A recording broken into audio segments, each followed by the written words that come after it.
Bueno, la palabra afán, ansiedad, son palabras sinónimas. Y el Señor Jesucristo, en el texto que tú acabas de citar, dice, no os afanéis por vuestra vida. Y es increíble las cosas que el Señor menciona que no deberían ser causa de afán y de ansiedad. Dice, no os afanéis por vuestra vida, qué habéis de comer, qué habréis de beber o qué habréis de vestir. Está hablando de cosas que son necesarias. Y volviendo otra vez al tema de la definición de ansiedad, usualmente las personas ansiosas se dejan controlar en sus pensamientos. O sea, la persona está haciendo un mundo en su cabeza que lo está llevando a tener reacciones emocionales que son propias, que son apropiadas para ese tipo de temor. Entonces, cuando hablamos de la ansiedad, estamos hablando de una preocupación excesiva, estamos hablando de una preocupación incontrolable, estamos hablando de una preocupación que divide nuestra mente. Una persona ansiosa no toma buenas decisiones. De hecho, muchas veces no hace nada. La ansiedad es tan fuerte que lo paraliza, como tú dices. Es interesante que en el texto original que se escribió el Nuevo Testamento, que es el idioma griego, la palabra que usa el Señor Jesucristo cuando dice no os afanéis, es una palabra que significa estar dividido. Es una persona que está dividida. Y por lo tanto, es como que tú me estás alando hacia un lado y otra persona me está alando hacia otro lado y yo no sé qué hacer. La ansiedad está íntimamente ligada con el temor. Lo que me produce ansiedad es aquello por lo que yo temo. Y muchas veces el temor excesivo lo que está indicando es, perdón, que la persona está muy centrada en sí misma. Hay un texto de la Biblia que aunque no está hablando directamente de este tema, y debo aclararlo en su contexto, es un principio general que se puede aplicar. En primera de Juan, la primera carta de Juan, dice, el perfecto amor echa fuera el temor. Y vuelvo y repito, el texto está hablando de otra cosa, no de la ansiedad, pero ¿qué quiere decir eso? El perfecto amor echa fuera el temor. Vamos a suponer por un momento, y creo que este ejemplo puede ser de ayuda a personas que nos están mirando ahora mismo aquí, que una dama, una hermana de la iglesia viene a una de nuestras oficinas y viene con uno de sus niños pequeños y lo deja cuidando a la secretaria que está fuera de la oficina en lo que se entrevista con nosotros. Pero nuestras oficinas tienen las puertas de cristal, nuestras oficinas. Y viene una cucaracha y se pega del otro lado de la puerta. Y la persona me dice, mire, yo quiero que usted sepa que a mí, yo le tengo pánico a las cucarachas. Y yo no voy a salir de esta oficina hasta que usted salga primero y mate esa cucaracha. Pero inmediatamente después se oye un golpe seco del otro lado y su niño de 1 año comienza a llorar, a llorar. Y que hayan 5 cucarachas voladoras pegadas del otro lado de la puerta, ella va a salir porque su amor por su hijo, digo, una mujer normal, Sí, es mayor que su el temor. amor por su hijo es mayor que el temor. Entonces, no, todos nosotros tenemos temores, hay cosas a las que todos le tenemos temor. Pero cuando el amor está presente, nosotros podemos vencer esos temores. Entonces, ¿qué es lo que pasa cuando una persona está controlada por el temor? Que probablemente, no estoy dando aquí una regla, ¿verdad?, que encaje en todos los casos, pero probablemente es que está teniendo un excesivo amor por sí mismo. El Señor dice, mirad las aves del cielo, que no siembran, no recogen en graneros, y sin embargo nuestro Padre Celestial las alimenta. Y dice, ¿no tendrá mucho más cuidado de vosotros, hombres de poca fe? Ustedes valen más que un ave, dice el Señor. Hombres de poca fe, ¿no tendrás cuidado, no tendrá Dios más cuidado de vosotros? Y Cristo, recuerden otra vez, está hablando aquí de las cosas que son necesarias para la vida, la comida, la bebida, el vestido. El Señor está diciendo, si yo recuerdo que Dios es mi Padre, si soy creyente, obviamente, Dios es mi Padre, Él es bueno, Él cuida de mí, yo voy a confiar en Él mientras en mi responsabilidad hago lo que tengo que hacer para suplir para mis necesidades. Porque de hecho, el mismo ejemplo del pajarito, el Dios que creó las aves, llenó el mundo de gusanos para que las aves tengan que comer. Pero tú nunca has visto a un pajarito debajo de un árbol con las patitas cruzadas esperando que le caigan los gusanos del cielo. O sea, Dios le da instinto al ave para que busque su comida. Ok, yo puedo pensar, bueno, el Señor está en control de todas las cosas, Él me ama y puede ser que Dios tenga para mí a la persona adecuada a la vuelta de la esquina, aunque yo no lo esté viendo en este momento. Y voy a poner un ejemplo ahora. Pero si no es así, yo confío en que Dios me dará la gracia para yo deleitarme en Él y estar completa en Él, porque una persona soltera no es una persona, un ciudadano de segunda categoría. O sea, una persona soltera, Cristo fue soltero y fue el hombre más completo y más cabal que hubo en el mundo. Entonces, una soltera puede decir, yo anhelo el matrimonio, yo voy a orar por el matrimonio, pero mientras lo hago, yo voy a confiar en que el Señor, mi Padre que está en los cielos, suplirá, aunque yo no vea nada en el panorama. Y el ejemplo que iba a poner es el ejemplo bíblico de Rebeca. Yo muchas veces hablando con jóvenes solteras, le pongo ese ejemplo. Soltera vive en la casa de Labán, a 800 kilómetros de donde vive Abraham, que tiene un hijo que se llama Isaac. Y resulta que Isaac ya se tienen que casar, y en la cultura de aquellos días Abraham, el patriarca, envía a uno de sus siervos a buscarle una esposa a su hijo Isaac, pero quiere que sea de su parentela. Así que este siervo de Abraham recorre todos esos kilómetros, 800 kilómetros, y llega a casa de Labán, y él le ora a Dios y le pide ciertas cosas específicas para encontrar a esa muchacha, y resulta que el Señor responde su oración. Y Rebeca de repente sabe que hay un pretendiente que vive en otro lado. Ahora vamos a suponer, yo no sé qué día de la semana llegó el siervo de Abraham a la casa de Labán, pero vamos a suponer que fue un lunes. Bueno, el domingo Rebeca no veía nada en el panorama. El martes ella estaba de camino para conocer al que iba a ser su esposo. Es así. En 24 horas su vida cambió. Entonces, yo no debo simplemente, yo debo confiar en Dios, pero al mismo tiempo recordar que en la providencia y la soberanía de Dios, Él maneja las circunstancias en cosas que yo no estoy viendo ahora mismo. Porque eso puede pasar con el que no tiene trabajo, eso puede pasar con el que no tiene salud. Dios maneja las circunstancias. Es interesante que en Proverbios capítulo 13, versículo 4, dice, el alma del perezoso desea, pero nada consigue. O sea, el perezoso no ha perdido su capacidad de desear estar en una mejor condición, pero no consigue nada. ¿Por qué? Porque es un perezoso. Él no planifica, él no hace nada. Pero dice el texto, pero el alma del diligente quedará satisfecha. Eso no quiere decir necesariamente que todos los planes del diligente se van a cumplir como él lo está pensando, pero va a quedar satisfecho porque él hizo lo que tenía que hacer, dejando en las manos de Dios los resultados de la empresa.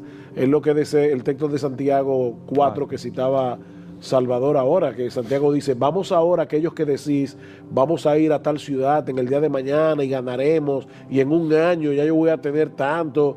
Y dice, cuando tú no sabes lo que será del día de mañana, un elemento que no se ve en mi plan puede echar a tierra todo lo que yo planifiqué. ¿Saben por qué hay tantas personas en el mundo sufriendo crisis de ansiedad y de temor? Incluyendo a muchos que profesan ser cristianos, porque esta es una generación subjetiva, sumamente individualista y altamente egocéntrica. Esa es la maldición de esta generación.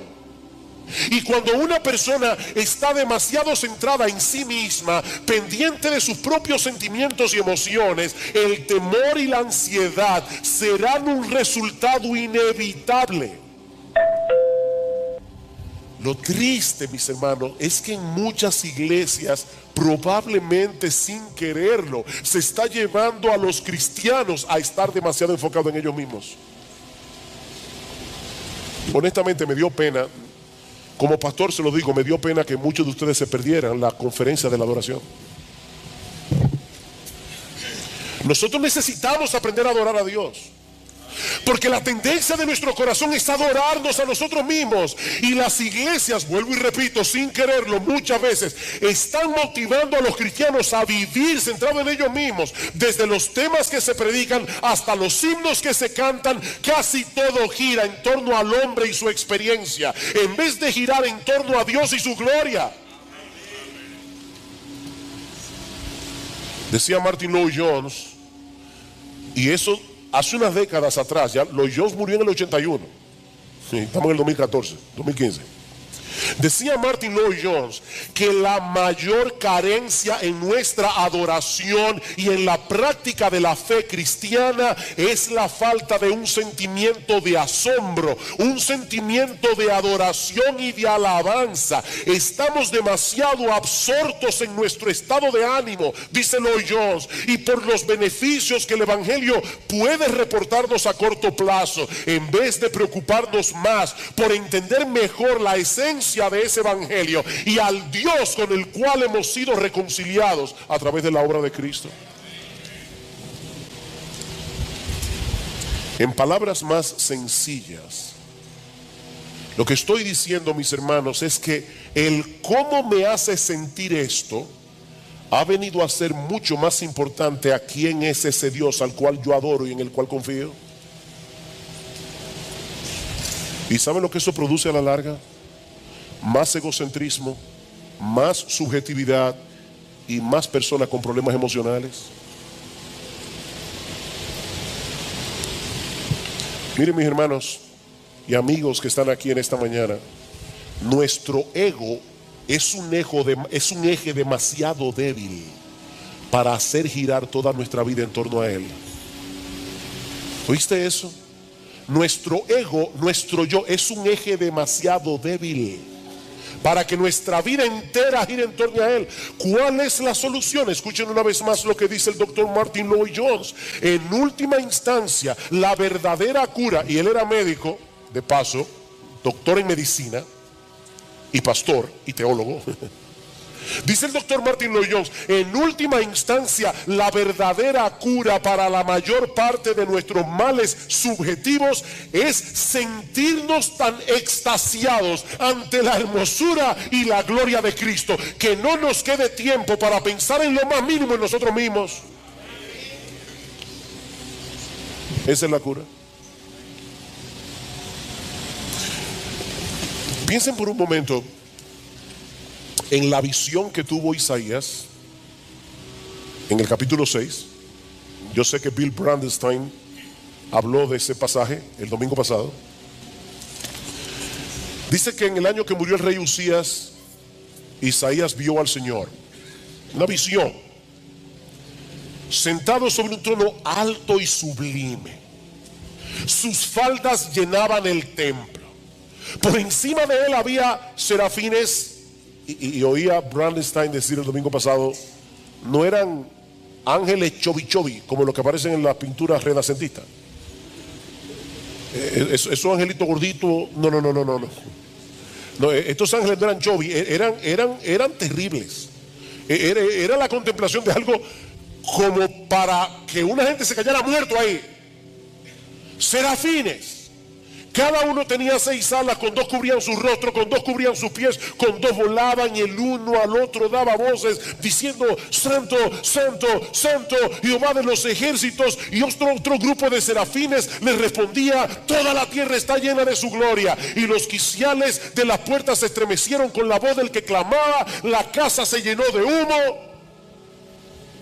¿Ustedes creen que después de esa experiencia Isaías estaba preocupado porque tenía unas cuantas libras de más?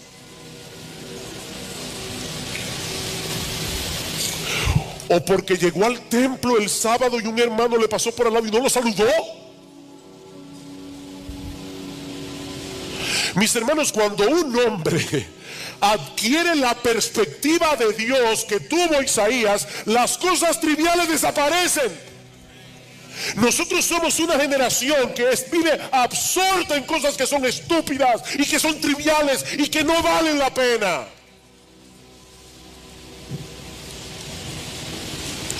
Por eso es tan importante colocar esta oración en su contexto. Al final del discurso del aposento alto, ¿ustedes recuerdan cuál era el problema de los discípulos esa noche? Ellos estaban confundidos, ellos estaban turbados, porque Jesús se iba. Y el Señor les hace ver en el discurso que su partida era necesaria para el beneficio de ellos. Pero ahora, a través de su conversación privada con el Padre, los está ayudando a entender que hay un propósito más alto en todo lo que Él vino a hacer a este mundo, y era la gloria del Padre a través de la gloria del Hijo. Es de eso que se trata todo esto. Dice Francis Chan que nuestro Dios nunca ha tenido una crisis de identidad. Él sabe que Él es grande y que Él merece estar en el centro de nuestras vidas. Y cuando Él está en el centro, nosotros recibimos el beneficio. Déjenme compartirles algo muy personal. No estaba en el guión. Yo estoy sufriendo de sinusitis, mucha gente lo sabe aquí. Y a veces eso me hace la noche muy difícil. La otra noche no podía dormir. Fue una noche horrible, hace 2 noches atrás. Y yo veía las horas pasar, las 2 de la mañana, las 3 de la mañana, las 4 de la mañana, las 5 de la mañana, mucho sueño, no poder dormir. Pero yo he estado leyendo algo sobre el libro de Job últimamente. Y cómo el diablo le dice a Dios: ¿tú crees que Job te sirve de balde? Quítale lo que tú le has dado y tú vas a ver si no te maldice en tu misma cara. Y Dios le da permiso al diablo para tocar a Job, para que Job sufriera lo que él sufrió y mostrar que aún así se iba a mantener apegado a Dios. Y yo le decía a mi esposa ayer, hubo momentos anoche en que yo me desesperé mucho, pero venía esto a mi mente y yo decía: Señor, si todo esto es para que yo pueda mostrarle al mismo diablo que tú me bastas, aunque yo no duerma. Amén, gloria a ti. Está bien, Señor, no es lo que yo quiero. Eso no me quitó la desesperación, pero me dio otra perspectiva. Yo le decía a Gloria en estos días hablando, cuán importante es la teología. Cuán importante es la teología para tener tu corazón en calma, para poder lidiar con estas cosas. Mis hermanos, ¿qué puede ser más eficaz para erradicar de nuestras almas el temor y la ansiedad que contemplar nuestros problemas a la luz de la gloria de Jesús? ¿Qué puede ser más mortal para nuestro orgullo, para nuestro egoísmo, para nuestro apego a las cosas de este mundo que una dosis diaria de la contemplación de esa gloria? No hay un tema en la vida cristiana que no esté relacionada con esto. Cuando Pablo quiso despertar la generosidad de los creyentes en la ciudad de Corinto, yo estaba pensando en estos días, ¿cómo es eso de que Dios ama al dador alegre? ¿Por qué Dios ama al que da alegremente? No al que da diciendo: tengo que dar mis ofrendas cada domingo a la iglesia porque si no me va a partir un rayo. No, Dios no ama ese tipo de personas. Dios ama al dador alegre porque el dar alegremente refleja mucho de lo que hay en el corazón. El dar alegremente refleja que para ti tu Dios no es el dinero. El dar alegremente muestra claramente que tu confianza está en Dios, no en tu cuenta bancaria. Y por eso Dios ama al dador alegre, porque eso revela mucho el corazón de un hombre. Y cuando Pablo quiso despertar la generosidad de los corintios, ¿cuál es el argumento que él usa?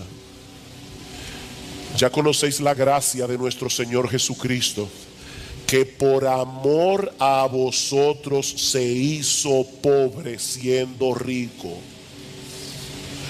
para que vosotros en su pobreza fueseis enriquecidos.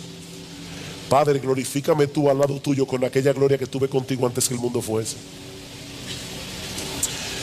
para lidiar con el problema del orgullo en la iglesia de Filipos y las divisiones que el orgullo produce en la iglesia. ¿Cuál es el ejemplo que Pablo pone delante de nosotros? Haya pues en vosotros este sentir que hubo también en Cristo Jesús, el cual siendo en forma de Dios no estimó el ser igual a Dios como cosa que aferrarse, sino que se humilló a sí mismo, haciéndose obediente hasta la muerte y muerte de cruz. Queridos hermanos, nuestra mayor necesidad como creyentes es poseer una perspectiva cada vez más clara y más profunda de la gloria, la hermosura y la majestad de nuestro gran Dios y Salvador Jesucristo. Eso es lo que más tú y yo necesitamos. Cuando esa gloria es colocada en el lugar que le corresponde, entonces y solo entonces podemos comenzar a disfrutar la vida en abundancia que Cristo compró para nosotros en la cruz del Calvario. ¿Qué aprendemos entonces de esta oración de Jesús con respecto a nuestra oración? Que al igual que Él, debemos pedirle al Padre que cumpla sus propósitos en nuestras vidas, que se haga su voluntad en la tierra tal como se hace en el cielo, aunque eso implique temporalmente dolor y aflicción para nosotros. Alguien me comentaba el otro día que había escuchado a un predicador, un gran predicador, preguntarle a la congregación: si el Señor te concediera una petición con la seguridad de que te la va a responder, ¿cuál sería? Y dice que este predicador, yo lo conozco, es un predicador enérgico, le dio unos minutos, unos segundos a la congregación para pensar en la respuesta, y después le dijo: no pidan por la salvación de su esposo y de su esposa y de sus hijos. No pidan por salud. Pídanle a Dios que se haga su voluntad. Si Dios te pidiera, te dijera: dame una petición, ¿sabes cuál sería esa sola petición? Señor, que se haga tu voluntad y no la mía, porque es en esa voluntad que tú serás glorificado y mi alma será beneficiada, no importa lo que pase. Porque no hay un lugar más seguro en el centro de la tierra que estar en el centro de la voluntad de Dios. Es la verdad revelada en la palabra de Dios la que debe ir sentada en el asiento del conductor de nuestras vidas, no las emociones.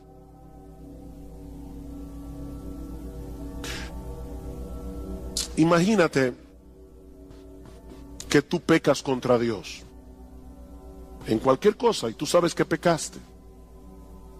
El Espíritu Santo te redarguye de pecado. Tú le pides perdón a Dios. Déjame hacerte una pregunta que quiero que respondas allí donde estás, en tu corazón. ¿Cuántas veces tú has pecado contra Dios, le has pedido perdón por tus pecados y sigues sintiéndote culpable? ¿Cuántas veces? ¿Cuántas veces tú pecas contra Dios, pides perdón y todavía hay una voz dentro de ti que te dice: qué fácil, después que hiciste lo que te dio la gana, ahora tú quieres venir delante de Dios para que te perdone? Aquí las emociones nos están traicionando, porque la Biblia dice que si confesamos nuestros pecados, Él es fiel y justo para perdonar nuestros pecados y limpiarnos de toda maldad. ¿A quién tú le vas a creer? ¿A tu aparato emocional que te hace sentir no perdonado, o a la promesa de Dios de que si confesamos nuestros pecados, Él es fiel y justo para perdonar nuestros pecados y limpiarnos de toda maldad? La palabra de Dios está por encima de nuestras emociones. Es que Dios ha dicho claramente que Él nos perdona cuando nosotros confesamos nuestros pecados. No debemos sentar las emociones en el asiento del conductor. Mis hermanos, si no nos mantenemos predicándonos a nosotros mismos estas verdades, no vamos a poder mantener un saludable control de nuestra vida emocional.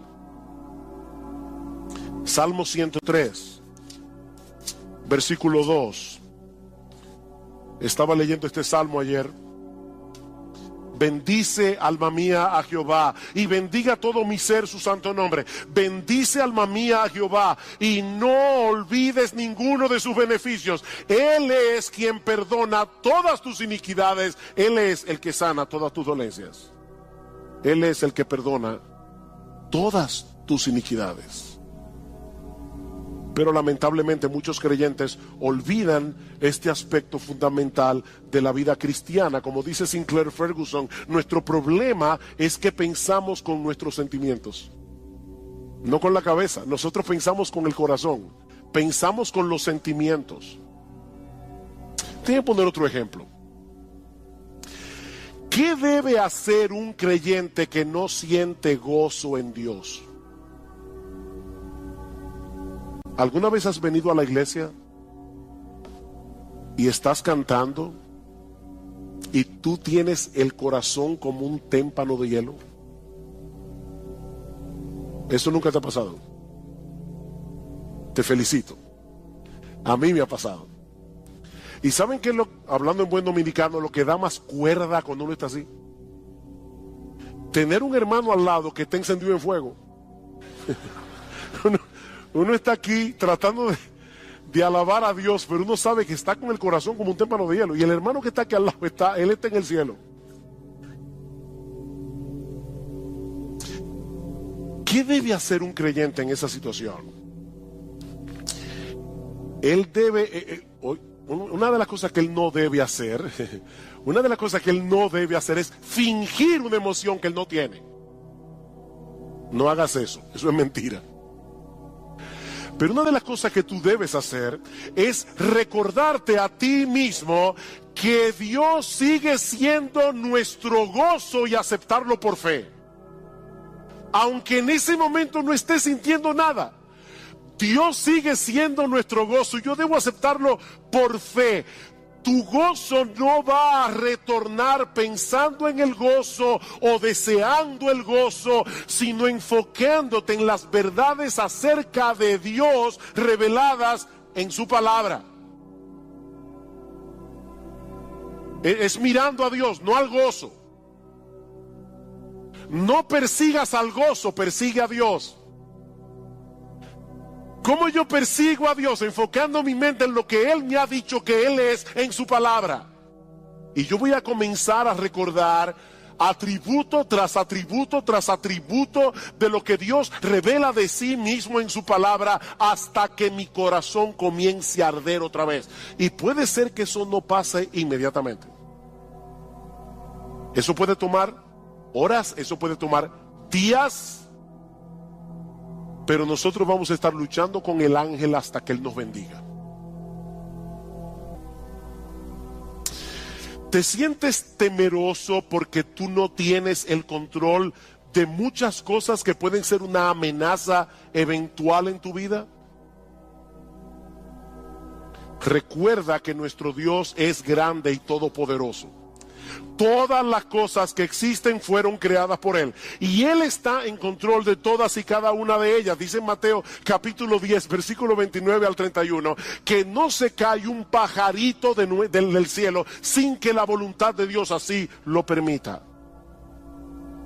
¿Saben lo que ocurre cuando no confiamos en el control soberano de Dios?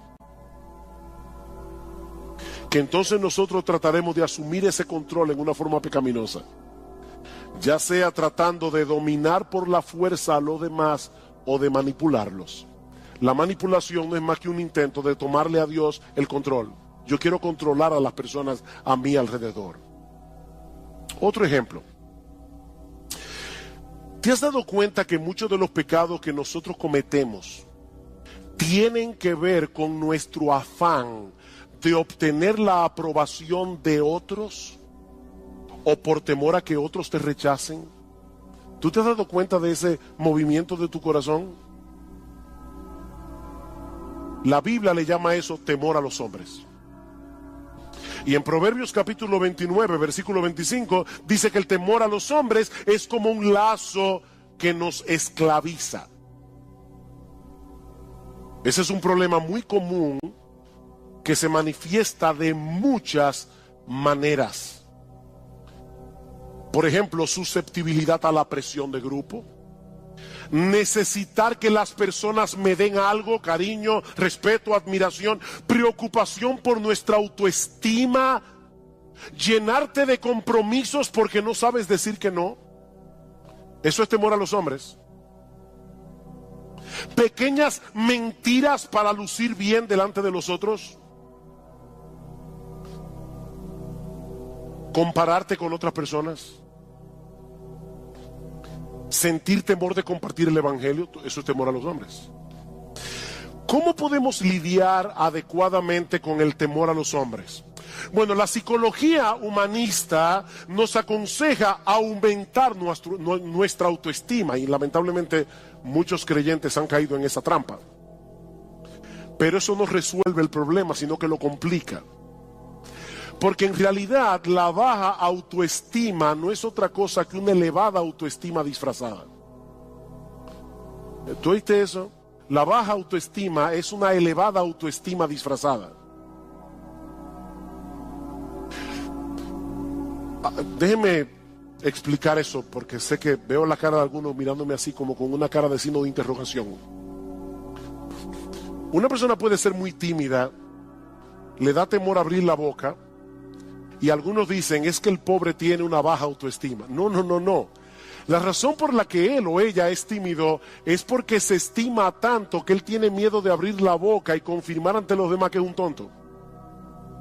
Es mejor callarse y dejar que las personas sospechen que tú eres un tonto, abrir la boca y confirmar que lo eres.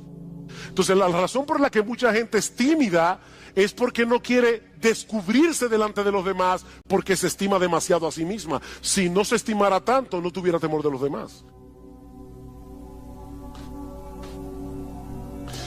En el fondo, nuestro problema con todas esas cosas que yo he mencionado es que estamos creyendo que no tenemos el estatus que creemos merecer.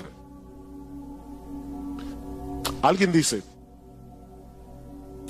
nosotros elevamos deseos que a menudo son buenos en sí mismos, el deseo de ser amado, el deseo de afirmación, el deseo de respeto. Elevamos eso al nivel de necesidades sin las cuales pensamos que no podemos tener una vida equilibrada. Hablamos de necesitar la aprobación y la aceptación de otros cuando nuestra verdadera necesidad es glorificar a Dios y amar a las personas. Esa es tu verdadera necesidad, glorificar a Dios, no que la gente viva para ti. ¿Cuál es el remedio para el temor a los hombres?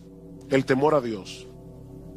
El temor a Dios. Él es grande, Él es glorioso, Él es digno de admiración, Él es digno de temor reverente, Él es digno de adoración. Medita a menudo en su gloria, su grandeza, su justicia, su santidad, su amor, su poder, su esplendor, su belleza, su gracia, su misericordia, su compasión, y tú vas a ver cómo el temor a los hombres comienza a desvanecerse en tu corazón. Salmo 27. Salmo 27, versículo 1. Jehová es mi luz y mi salvación, ¿de quién temeré?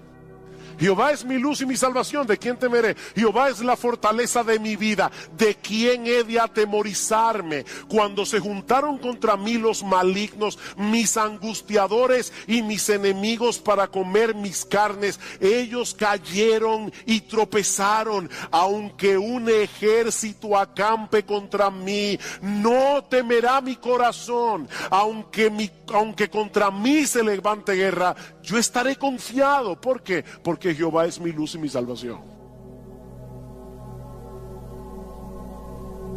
Imagínate ese Dios al lado de la persona a la que tú le temes, y lo vas a ver como una pulga. ¿Te sientes atraído por las cosas de este mundo? Y se te está haciendo difícil decir que no a esas cosas porque te prometen emociones como deleites, placer, alegría. Una vez más, mis amados hermanos, la respuesta de la Biblia no es escoger entre un santo aburrimiento y un pecado entretenido. No. La Biblia nos invita más bien a buscar ese deleite, ese placer, esa alegría en el único lugar donde realmente puede ser hallado, en Dios mismo. En Dios mismo. ¿Recuerdan ustedes lo que Cristo le dijo a la mujer samaritana? El que bebiere de esta agua volverá a tener sed, mas el que bebiere del agua que yo le daré no tendrá sed jamás, sino que será en él una fuente de agua que salte para vida eterna. ¿Qué es esa fuente de agua? ¿Saben qué es esa fuente de agua? Dios mismo. Es el Espíritu Santo morando en nuestro interior. ¿Y cómo lo sabemos? Porque más adelante en Juan capítulo 7, versículo 37 al 38, escuchen lo que dice el Señor Jesucristo. En el último y gran día de la fiesta, Jesús se puso en pie y alzó la voz diciendo: si alguno tiene sed, venga a mí y beba. El que cree en mí, como dice la Escritura, de su interior correrán ríos de agua viva. ¿Qué le dijo a la samaritana? El que bebiere de esta agua volverá a tener sed. El que bebiera del agua que yo le daré no tendrá sed jamás, sino que será en él una fuente de agua que salte para vida eterna. ¿Cuál es esa fuente de agua? Versículo 39. Esto dijo del Espíritu que habrían de recibir los que creyesen en él. Es Dios por su Espíritu morando en nuestro corazón. Es una fuente de agua que salta para vida eterna. Los deleites de este mundo no perduran. Nosotros fuimos creados para disfrutar de un deleite más profundo y perdurable, el deleite de conocer a Dios y de tener comunión con Él. Alguien decía que cada vez que nosotros pecamos, es porque pensamos que el placer del pecado es real y que el gozo en Dios es insustancial o distante. Pero lo cierto es, oigan esto, hermano, porque es importante, es exactamente al revés. Cada gozo que experimentamos en esta vida es una sombra de la fuente de todo gozo, que es Dios mismo. Cada gozo que tú experimentas es una sombra del verdadero gozo que se encuentra en Dios. Pero nosotros somos los que ejercemos fe.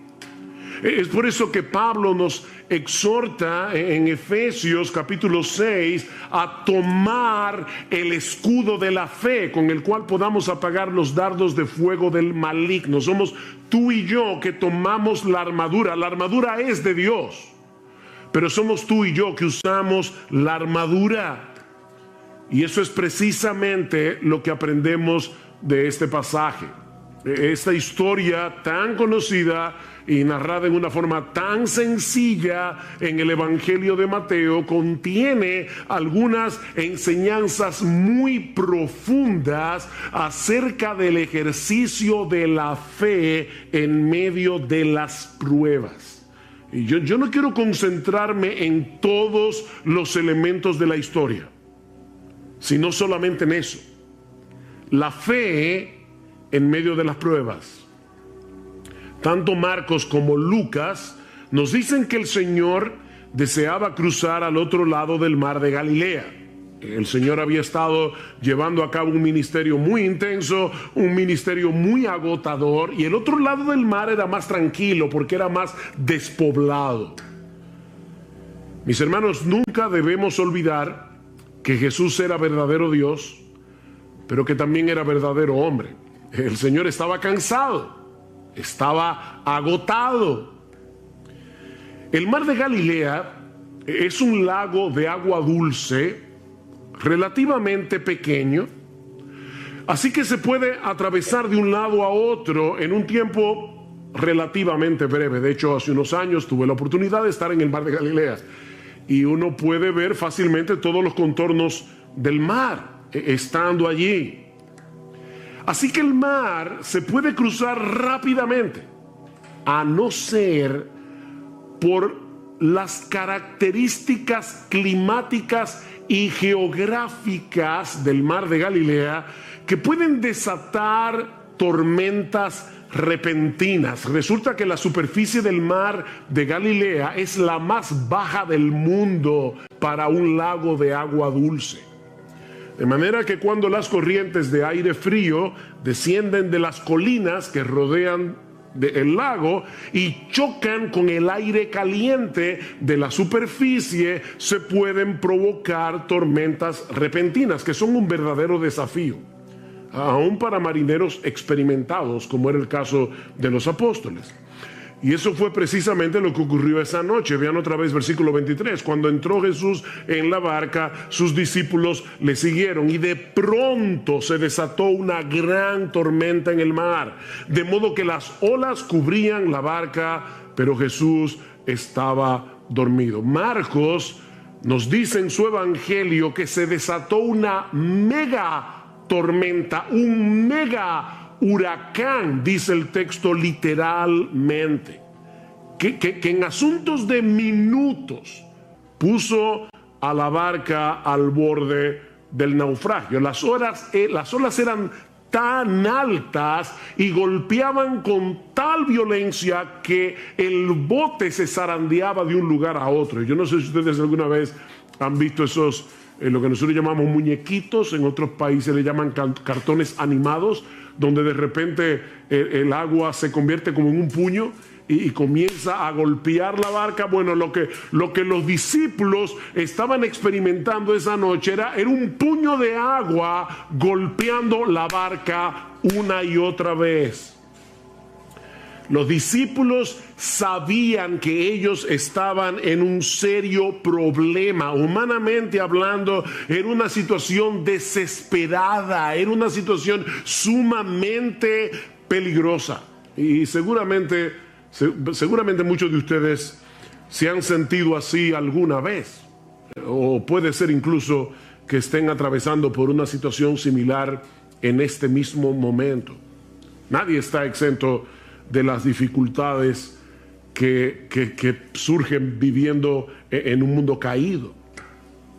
Y por eso, mis hermanos, es que es tan importante entender la naturaleza de las pruebas para luego ver cómo nosotros debemos ejercitar fe cuando estamos en medio de una prueba. Así que veamos en primer lugar la naturaleza de las pruebas tal como Dios nos los revela en este pasaje. Y lo primero que aprendemos de este texto es que las pruebas son controladas y enviadas por Dios con un propósito.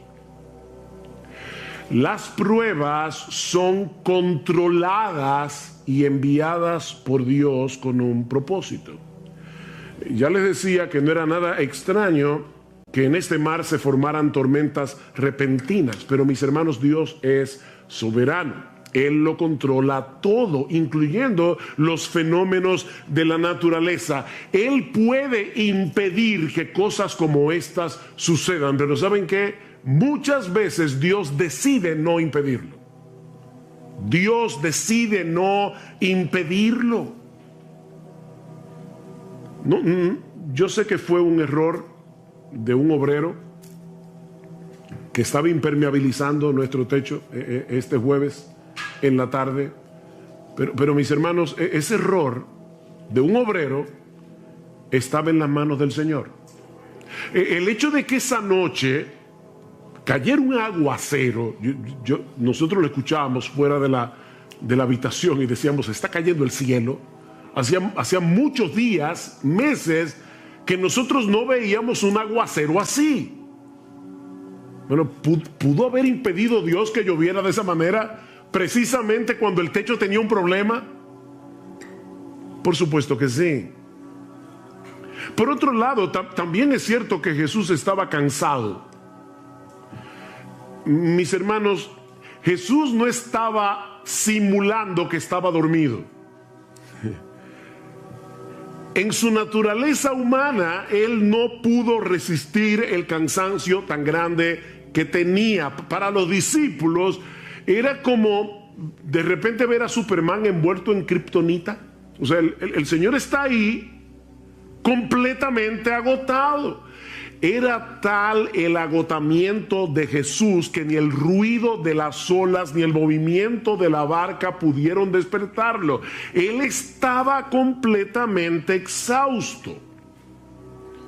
Así que los discípulos sabían que su experiencia como marinero no les serviría de nada para poder maniobrar en una tormenta como esa, y por lo visto tampoco contaban con Jesús. Era una situación realmente desesperada. Pero mis hermanos, la Biblia nos enseña una y otra vez que las pruebas nacen en el trono de Dios. Las pruebas nacen en el trono de Dios. ¿Ustedes recuerdan cuando Noemí regresó a Belén desde los campos de Moab, sin marido, sin hijos? ¿Cuál fue su explicación teológica a sus vecinos en Belén? El Todopoderoso me afligió. El Todopoderoso me afligió. Mis hermanos, las pruebas nacen en el trono de Dios. Jehová dio, Jehová quitó. Sea el nombre de Jehová bendito. Job no dijo, el diablo me quitó lo que Dios me dio. No, fue Dios que me lo dio y fue Dios que me lo quitó. No somos víctimas de un destino ciego. Estamos en las manos de un Dios lleno de sabiduría, de un Dios lleno de poder, que controla todas las cosas para su gloria y para el bien de su pueblo. Mis hermanos, déjenme hacerles una pregunta. ¿Quién fue que tomó la decisión de embarcarse esa noche para cruzar el lago? Fue Jesús. Él era el único responsable de que ellos estuvieran en esa situación. Y la tormenta que se desató esa noche repentinamente no era otra cosa que la voz de Dios levantando el viento, levantando las olas. Dice en el Salmo 107, Él habló y levantó un viento tempestuoso que encrespó las olas del mar. No fue la madre naturaleza la que provocó esa tempestad, fue el decreto soberano de Dios. Él metió a los discípulos en medio de ese mega huracán porque quería enseñarles algo acerca del poder y la autoridad del Señor Jesucristo. Así que, mi hermano, si tú estás ahora en medio de una prueba, sea grande, sea pequeña, tal vez no es un mega huracán, pero sea grande o sea pequeña, tú tienes que entender que fue Dios el que te metió en esa prueba. No fue el destino. No fue un virus invisible. No fue la gente que te rodea, decía el filósofo francés Jean-Paul Sartre, el infierno son los demás. No fueron las personas que te rodean las que te metieron allí. Dios te puso allí en medio de ese huracán con un propósito bueno y sabio, aunque ahora no podamos entenderlo. Pero este pasaje también nos enseña que las pruebas llegan sin aviso. Las pruebas suelen llegar sin aviso. Cuando los discípulos entraron en la barca, no podían imaginar lo que estaba a punto de ocurrir. Mateo nos dice que la tormenta se desató de pronto. ¿Lo ven en el versículo 24? De pronto, repentinamente. Las pruebas se introducen en nuestras vidas sin pedir permiso. Por eso es que Santiago dice, amados míos, tened por sumo gozo cuando os halléis en diversas pruebas. Y la idea es, cuando ustedes se encuentren de repente en diversas pruebas, nosotros quisiéramos que las pruebas vinieran como espaciadas, ¿verdad? Que viniera una hoy, otra el año que viene. Pero dice Santiago, no, a veces tú tienes una prueba y luego vienen 25 juntas. Cuando os halléis en diversas pruebas, o como dice el texto literalmente, pruebas de diversos colores. Y desde nuestro punto de vista, las pruebas siempre llegan en el momento más inoportuno. Yo siempre me pregunto cuando escucho a la gente decir, wow, este era el peor momento para tener un problema económico, o este es el peor momento para yo enfermarme, este era el peor momento para tener una cirugía no planificada. ¿Cuándo es el mejor momento para tener un problema económico? ¿Cuándo es el mejor momento para tener una enfermedad incurable? Las pruebas llegan desde nuestro punto de vista en el momento más inoportuno. Pero mis hermanos, lo que a nosotros nos toma por sorpresa nunca sorprende a nuestro Dios. Porque Él es el que decreta las pruebas, como vimos ya. Y Él las supervisa para que no lleguen más allá de lo que nosotros podemos soportar. Él es que las supervisa para nuestro bien, como los montes rodean a Jerusalén. Salmo 125, así el Señor rodea a su pueblo desde ahora y para siempre. Nada me puede tocar sin pasar por la supervisión de Dios. Wow, qué glorioso eso. Pero aprendimos también de este pasaje que las pruebas sacan a flote las corrupciones de nuestro corazón. Las pruebas sacan a flote lo peor de nosotros. Los días previos a ese incidente, si ustedes pueden leer luego en sus casas Mateo capítulo 8 completo, se van a dar cuenta que Jesús había estado haciendo milagros sorprendentes. Por ejemplo, Mateo 8, 1 al 4, la curación de un leproso. Versículo 5 al 13, la curación a distancia del criado del centurión. Ni siquiera Jesús tuvo que ir a tocarlo. No, fue a distancia. La curación de la suegra de Pedro en el versículo 14. Y yo me imagino que en ese momento los discípulos se sentían campeones de la fe. Cuando uno ve a Jesús haciendo todo eso, tal vez ellos pensaban, mira, ahora mismo no importa lo que pase, yo confío en ese hombre. De hecho, es interesante ver en el texto que cuando otros veían las demandas del Señor como muy altas, recuerdan cuando le decía, síganme, y uno decía, espérate, deja que vaya en tierra a mi padre, o espérate que yo tengo una cosa que hacer, o no sé qué. Cuando otros estaban poniendo excusas para seguir a Jesús, vean lo que dice el versículo 23, cuando entró Jesús en la barca, sus discípulos le siguieron.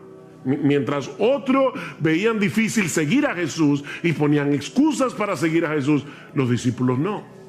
Así que probablemente en ese momento ellos se sentían campeones de la fe.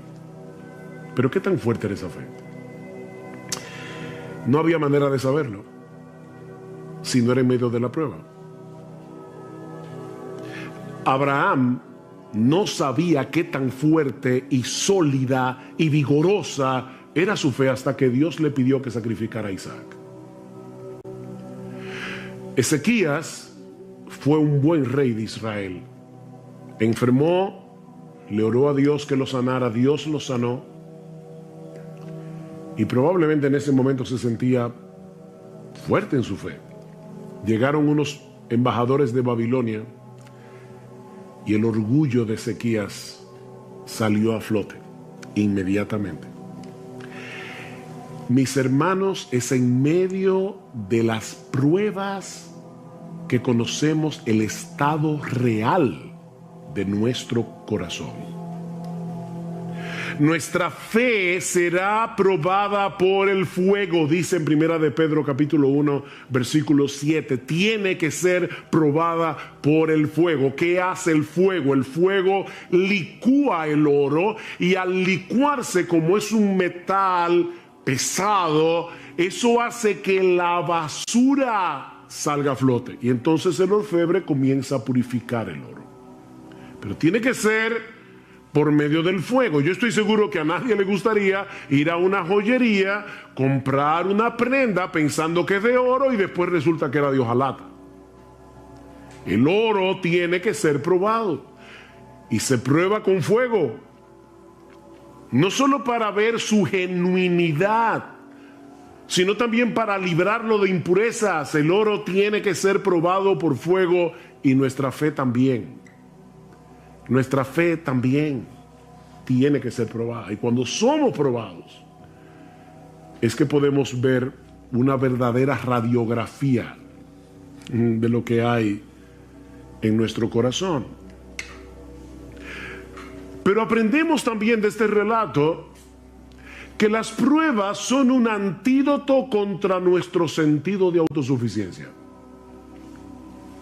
Las pruebas son un antídoto contra nuestro sentido de autosuficiencia. Estos hombres eran pescadores, bueno, y eran pecadores también, pero eran pescadores experimentados, eran marineros de experiencia. Seguramente ellos habían estado en tormentas anteriormente en el mar de Galilea, porque eso era muy común. Pero ahora Dios los había colocado en una situación tan extrema que ellos sabían que toda su experiencia no les serviría de nada. De nada. Mis hermanos, Dios usa las pruebas para llevarnos a descansar únicamente en Él, para destruir nuestro sentido de autosuficiencia. Pablo dice en 2 Corintios capítulo 1, versículos 8 al 9, que Dios los puso en una situación tal cuando ellos estaban en Asia Menor, que Pablo dice, nosotros tuvimos temor de morir, pensamos que no íbamos a conservar la vida, y Dios hizo eso, escuchen lo que dice Pablo, a fin de que no confiáramos en nosotros mismos. Pablo, el gran apóstol Pablo, está diciendo, en otras palabras, yo tengo la tendencia, igual que todos los demás, a confiar en mí mismo. Y Dios envió esta prueba para que no confiáramos en nosotros mismos. Todos nosotros tenemos una fuerte tendencia a confiar en nuestras propias capacidades. Y ¿saben qué? Nunca somos más débiles, ni estamos en una condición más vulnerable que cuando somos atrapados por el sentido engañoso, que es una ilusión, de que nosotros podemos hacer las cosas en nuestras propias fuerzas. Eso es una ilusión. Pero cuando estamos en medio de las pruebas, percibimos más claramente lo frágiles que somos, y eso nos mueve a buscar nuestro refugio únicamente en Dios. Por eso es que Pablo dice en esa misma carta al final, 2 Corintios 12, por tanto, de buena gana me gloriaré en mis debilidades, para que repose sobre mí, para que tabernaculice sobre mí, para que el poder de Cristo haga una tienda de campaña sobre mí, es lo que está diciendo Pablo, por lo cual, por amor a Cristo, me gozo en las debilidades, en afrentas, en necesidades, en persecuciones, en angustia, porque cuando soy débil, entonces soy fuerte. Cuando soy débil. Nunca estamos en una mejor condición espiritual que cuando percibimos que se acaban nuestras fuerzas, que ya no tenemos otra opción que ampararnos en el poder de la gracia de Dios. Pero lo más importante que nosotros aprendemos de este pasaje acerca de la naturaleza de las pruebas es que las pruebas nos brindan una excelente oportunidad para crecer en nuestro conocimiento de Dios y de sus caminos. Las pruebas son una escuela. Una escuela. Versículo 27. Y los hombres se maravillaron diciendo, ¿quién es este? Fíjense, ellos habían visto a Jesús hacer milagros. Pero ahora se están preguntando, ¿quién es este? Este hombre no encaja dentro de nuestras categorías humanamente hechas. Cristo no encaja. ¿Quién es este? Que aún los vientos y el mar le obedecen. Esto no era una mera teoría para ellos. O sea, no fue que ellos vieron cómo Jesús se levantó de la barca. Y yo les decía al principio, yo no voy a estudiar y considerar cada uno de los detalles de la historia, pero ustedes recuerdan, ¿verdad? Jesús está dormido, los discípulos lo despiertan, Cristo mira el mar, mira el viento y le dice, cállate. Y la reacción de los discípulos no fue, wow, qué interesante. O sea, fíjate, wow, él solamente, mira, dijo la palabra y el mar se calmó. No porque ellos ya conocían eso en teoría. Ellos sabían que Jesús era poderoso, porque lo habían visto sanar. Recuerden, milagrosamente a leprosos, al criado del centurión. Ellos sabían que Jesús tenía poder. Pero ahora estaban tomando un examen práctico. Mis hermanos, las pruebas convierten el conocimiento teórico que nosotros tenemos de Dios en verdadero conocimiento. Job tuvo que pasar por todo lo que pasó para poder decir al final de su libro: de oídas te había oído. Un hombre que conocía al Señor, que adoraba a Dios día tras día, que oraba por sus hijos, un hombre piadoso, y sin embargo está diciendo: Señor, yo no hubiera podido conocerte de no haber pasado por esta experiencia. De oídas te había oído, pero ahora mis ojos te ven. Déjame hacerte una pregunta: ¿cuál es la mejor manera de aprender a jugar un deporte? ¿Leyendo un manual sobre las reglas de juego, los movimientos? Mira, nosotros podemos tener un manual escrito por Leo Messi acerca de cómo jugar el fútbol y aprender el manual de memoria, pero la única forma de aprender a jugar fútbol es jugando fútbol. Esto no es teórico, hermanos. Esto no es teórico. Y lo mismo ocurre con la teología. Dios quiere que nosotros le conozcamos íntima y personalmente. Dios quiere que nosotros confiemos en Él, no teóricamente, sino en la práctica. Sí debemos estudiar la Biblia, obviamente. Sí debemos leer buenos libros de los atributos de Dios, de la teología. Eso es extremadamente importante. Pero ese conocimiento vendrá a ser verdadero conocimiento cuando nosotros podamos aplicarlo en medio de la tormenta. Así que son muchas las cosas que Dios nos enseña en medio de las pruebas. ¿Ven? Jamás podremos conocerlo mejor a Él y conocernos mejor a nosotros mismos a menos que atravesamos por diferentes pruebas. Alguien decía muy sabiamente: contemplo el mundo a través de mis lágrimas, porque quizás así vea cosas que no vería con los ojos secos.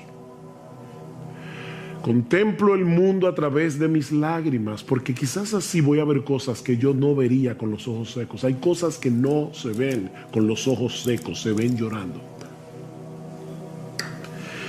Pero este pasaje, tan sencillo, ¿verdad? Son solo como 4 versículos.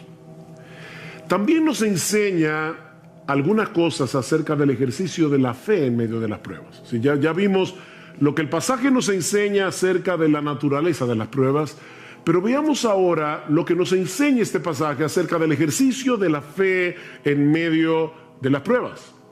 Esa noche, los discípulos se dejaron controlar por el miedo, se dejaron controlar por la angustia, a tal punto que no solo pusieron en dudas el poder de Jesús, sino también su amor y su cuidado.